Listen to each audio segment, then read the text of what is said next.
श्री गणेशाय नमः। श्री परमात्मने नमः। श्री गुरुदेव चरण कमलेभ्यो नमः। मैं आपकी सेवा में शिव महापुराण का सारांश प्रस्तुत कर रहा हूँ। शिव महापुराण एक ऐसा पुराण है जिसमें बहुत सी हमारी शंकाओं का निवारण होता है। हमारे रोग और उपाय इसमें कल बताए गए।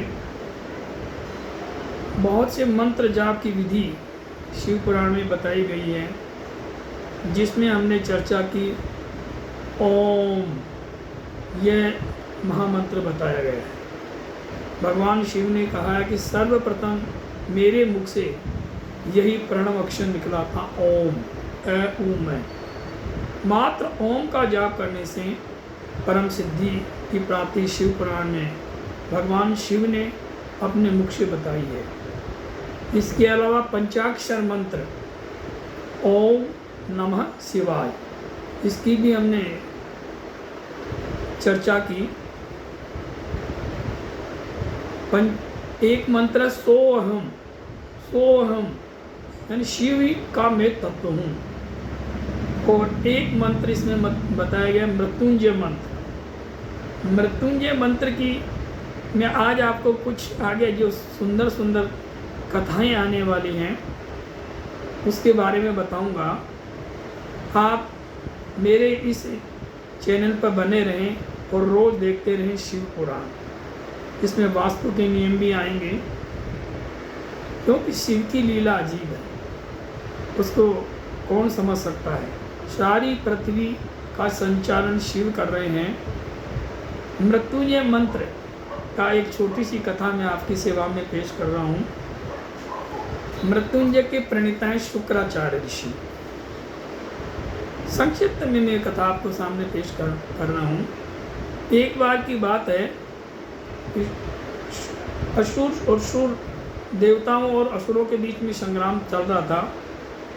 देवता लोग असुरों को मार रहे थे और असुरों के गुरु थे शुक्राचार्य जी। शुक्राचार्य उनको कटे हुए मरे हुए को जोड़ जोड़ करके पुनर्जीवित कर रहे थे। तो समस्त देव, क्योंकि मृत्युंजय संजीवनी मृत्युंजय के प्रणेता थे, समस्त देवता भगवान शंकर के शरण में गए और शंकर से निवेदन किया कि प्रभु असुर नहीं मारे जा सकते, क्योंकि उनके जो गुरु हैं शुक्राचार्य जी, हम मार रहे हैं और वो जीवित कर रहे हैं।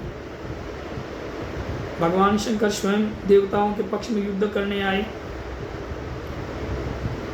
शुक्राचार्य जी अभी भी वही काम कर रहे थे, वो राक्षसों को मारते, वो पुनर्जीवित कर देते।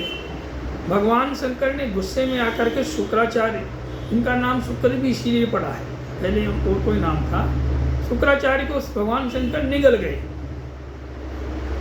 निगलने के उपरांत भी पेट में शुक्राचार्य, क्योंकि मृत्युंजय संजीवनी मृत्युंजय मंत्र का वो प्रणेता थे और जाप करते थे, इसलिए भगवान शंकर के शुक्राचार्य को पेट में निगलने के बाद भी शुक्राचार्य जी मरे नहीं, पेट में भी जीवित रहे और बाहर निकलने का रास्ता ढूंढते रहे। और शिव पुराण बताती है कि शुक्राचार्य ऋषि भगवान शिव के शुक्र से अर्थात लिंग से बाहर आए और उनके शुक्र से बाहर आने के कारण उनका नाम शुक्राचार्य पड़ा। बाहर आकर के भगवान शंकर को नमन किया, प्रणाम किया और भगवान शंकर को कहते हैं शुक्राचार्य जी, हे महाराज, तो आपका पुत्र हो गया, पुत्र हूँ।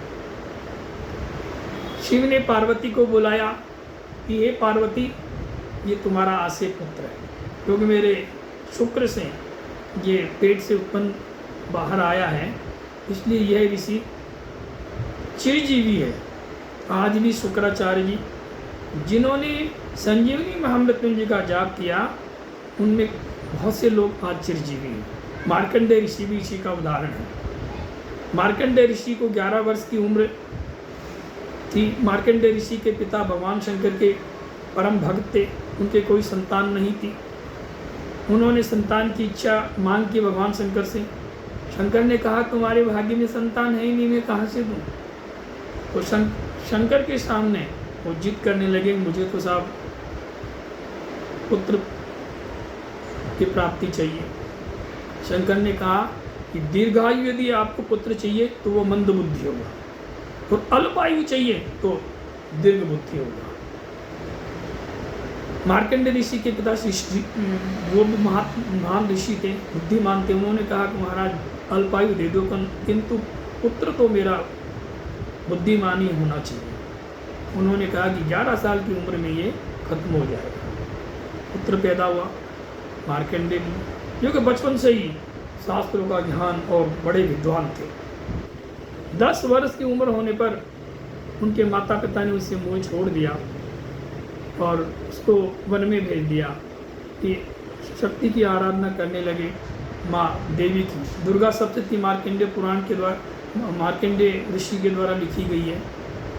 माँ शक्ति सामने साक्षात प्रकट होती थी मार्कंडेय ऋषि के सामने। शक्ति ने कहा कि बेटा अब तुम्हारी मौत निश्चित है, अब आप शंकर के शरण में जाओ और मृत्युंजय मंत्र का जप करो। कहा जाता है कि मार्कंडेय ऋषि ने संजीवनी महामृत्युंजय के जप किए, और जब समय आने पर काल यमराज स्वयं उनको लेने के लिए आए। इधर वो शिवलिंग के सामने मृत्युंजय का जाप कर रहे थे। जब वो प्राण को खींचने लगे तो तुरंत महाकाल प्रकट हुए, और उसी समय यमराज से कहा कि आज ये ध्यान रख, आज के बाद तुम काल है तो मैं महाकाल हूँ। यमराज ने हाथ जोड़ के खड़े हो गए कि महाराज मैं तो आपके द्वारा दिए गए नियमों का ही पालन कर रहा हूँ। इनकी आयु अल्पायु है और मुझे लेने के लिए आना पड़ा है। भगवान शंकर बोले कि इसको चिरायु बना दो। और मार्कंडेय ऋषि आज भी सप्त चिरजीवों में गिने जाते हैं। इस तरह से मृत्युंजय महामंत्र के अजूबे उदाहरण हैं। आज विज्ञान भी इस बात को मानने लगी है कि गायत्री मंत्र, महामृत्युंजय मंत्र, जिनका कि कई बार खोज हुई है, वैज्ञानिकों ने भी की है, इन मंत्र का हमारे शरीर पर पॉजिटिव असर देखने को मिलता है। मैं आपसे निवेदन करूंगा कि शिव पुराण में बहुत ही सुंदर सुंदर कथाएं आगे आएंगी। आप रोज़ में मेरे इस चैनल को देखते रहें। रोज़ में एक कथा इस चैनल पर रोज़ डाला करूंगा। आपसे निवेदन है कि आप स्वयं इसका फ़ायदा उठाएं, अपने दोस्त मित्रों को, परिवारजनों को इसका लाभ लेने का अवसर प्रदान करें। इसमें वास्तु के नियम भी आएंगे। मैं भगवान शिव की लीला अजीब है। मैं एक वास्तु की छोटी सी कथा आज आपको सेवा प्रस्तुत करना हूँ। एक राजा थे और बड़े ही प्रतापी राजा और भगवान के भक्त। उन्होंने इच्छा प्रकट की कि मैं शरीर सहित स्वर्ग में जाऊँ। तो उन्होंने अश्वमेध यज्ञ किए, 2 यज्ञ कर लिए। उनको किसी ऋषि ने कहा तुम 3 यज्ञ करने पर शरीर स्वर्ग में चले जाओगे। तो 2 यज्ञ सफल हो गए। तीसरा यज्ञ करने से पहले उन्होंने सोचा कि सुंदर पृथ्वी को तो देख लूँ मैं, कितनी सुंदर है। मैं उत्तर की तरफ नहीं गया, तो तीसरा मेरा यज्ञ संपादन हो उससे पहले मैं पृथ्वी को देख लेता हूँ। वो उत्तर की तरफ यात्रा में चल दिए। उत्तर की तरफ क्या था कि एक बार माँ पार्वती ने भगवान शंकर से जिद कर लिया कि महालक्ष्मी, महासरस्वती ये वैभव में रहती हैं और मैं इस तरह से वन में रहती हूँ, तो मुझे भी कोई बहुत सुंदर महल या सुंदर चीज़ चाहिए। भगवान शंकर ने समझाया कि ये देवी अपने लिए यही उपयुक्त है, किंतु स्त्री हट कर बैठी भगवान शंकर ने उनके लिए एक सुंदर वन का निर्माण किया और वो इतना सुंदर था जिसमें समस्त भोग विलास सुख सुविधाएं उस वन में उपलब्ध थी और देखते ही मनमोहक था। सभी तरह के वृक्ष थे जो कि फल फूलों से लदे हुए थे। उस वन को देखकर स्वयं भगवान शंकर बड़े प्रसन्न हुए और कहने लगे कि यह वन सभी मनोवांछित इच्छाओं को देने वाला है। हे पार्वती, मैं इस वन को कीलित कर देता हूँ। इस वन में तुम और तुम्हारी सखियों के अलावा यदि कोई पर पुरुष आ गया तो वह स्त्री बन जाएगा। उस वन सुंदर वन के निकट एक वट वृक्ष था और उस वृक्ष में एक यम और यमी रहते थे, पिशाच। वो उस वन को देख के बड़ा प्रसन्न होते थे। वो कहते थे कि किसी रोज, उनके मन में था किसी रोज भगवान शंकर आएंगे और मेरे इस वट वृक्ष के नीचे आके तप करेंगे और तप करने से मैं पिशाच योनि से मुक्त हो जाऊंगा। यह सोच करके वह बड़ा प्रसन्न रहता था। इधर वह राजा पृथ्वी को देखने के लिए घूमता घूमता उस वट वृक्ष के पास पहुंच गया। सुंदर वट वृक्ष को देखा, अच्छी जगह देखी, प्रतापी था और भगवान का भक्त भी था। उसकी इच्छा करी कि मैं इस वट वृक्ष के नीचे कुछ देर के लिए भगवान का ध्यान कर लूं और वह ध्यान में बैठ गया। इधर जो ही वो ध्यान में बैठा, पेड़ पर उपस्थित यम और यमी पिशाच दोनों सोचने लगे कि ये कौन आ गया। हम तो सोच रहे थे कि भगवान शंकर कभी आएंगे और हमारे वृक्ष के नीचे तप करेंगे, हमारा उद्धार करेंगे, ये मानव कौन आ गया। वो बड़ी दुखी हुई और उसके ध्यान को बांटने की कोशिश की और वो विभिन्न तरह की आवाज़ निकालने लगे और विभिन्न तरह की आवाज़ से वह राजन ध्यान से डिस्टर्ब हो गए। आंखें खुली, आँख खुलते ही सामने देखते हैं कि सुंदर वन था और वन इतना सुंदर कि वो राजन बड़े इसको देख के मोहित हो गए।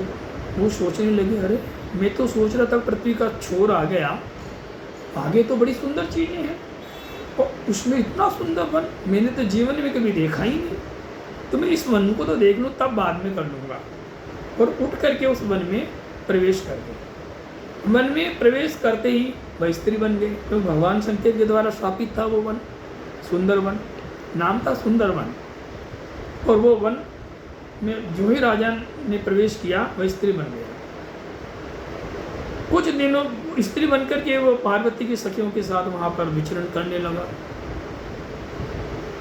एक दिन भगवान शंकर उस वन में आए। उन्होंने अपने ध्यान योग से देख लिया कि अरे इसमें तो एक राजा भी था जो स्त्री बन गया है और पार्वती की सखियों के साथ यहाँ विचरण कर रहा है, बड़ा अन्याय हुआ है। ये राजा तो बड़ा ही मेरा भक्त था, प्रतापी था और अश्वमेध यज्ञ कर रहा था, तीसरा यज्ञ सफल होने वाला था इसका। पर जो वो ये सोई जो राम रक्षिता का कहते हैं, तो भगवान शंकर ने कहा कि इसकी मन की इच्छा पूरी होनी चाहिए। उन्होंने अपने पुत्र कार्तिकेय को बुलाया। कार्तिकेय जी वहाँ उपस्थित हुए कि पिताश्री के आदेश। कार्तिकेय को आदेश दिया कि तुम इस राजा की इच्छा की पूर्ति करो। इस राजा की इच्छा थी इस वट वृक्ष के नीचे बैठ करके तप करना और उस वहाँ पर उपस्थित पिशाच और पिशाचिनी ने इसके तप को भंग कर दिया। तुम जाओ और उस वट वृक्ष के नीचे तप करो और पुण्य फल इस राजन को दो। कार्तिकेय गए, उस वृक्ष के नीचे उन्होंने तप किया और उनके तप के प्रभाव से वो वट वृक्ष का चबूतरा बहुत ऊंचा हो गया और उस यम और यमी को भी मुक्ति मिल गई। और उस अपने कार्तिकेय जी अपने उस तप का प्रभाव उस राजा को देते हुए दे दिया और उस राजन को वहाँ बुलाया कि बोलो तुम्हारी इच्छा क्या है। राजा ने कहा कि मेरी इच्छा है केवल शिव के चरणों में मेरा सानिध्य मुझे मिलता रहे। मैं इसी योनि में रहूँगा और मैं शिव के चरणों में अपना ध्यान रखूँगा। और वो कहते हैं कि भगवान शिव के पार्वती के सखी के रूप में वहाँ विराजमान हैं। तभी से ये वास्तु का नियम बन गया कि हर मकान का, क्योंकि वो सुंदरवन के वायव्य कोण में वो वटवृक्ष था, तो उसके बाद में वास्तु का नियम बन गया कि हर मकान का नैऋत्य कोण, वह सुंदरवन के नैऋत्य कोण में वो वटवृक्ष था। नैऋत्य कोण होता है वेस्ट साउथ वेस्ट का जो कोण होता है, नैऋत्य कोण पितरों का कोण माने जाने लगा। और आज भी ये वास्तु का नियम बन गया कि जिस घर में नैऋत्य कोण कटा फिटा हो, अपवित्र हो, उस घर में पितरों की या भूत प्रेत की या ऊपरी जो छाया होती हैं वो अपना प्रभाव दिखाना शुरू कर देती है। आइए भगवान शिव की आराधना करें, हमारे इस चैनल पर बने रहें और देखते रहें शिव महापुराण। ओम नमः शिवाय।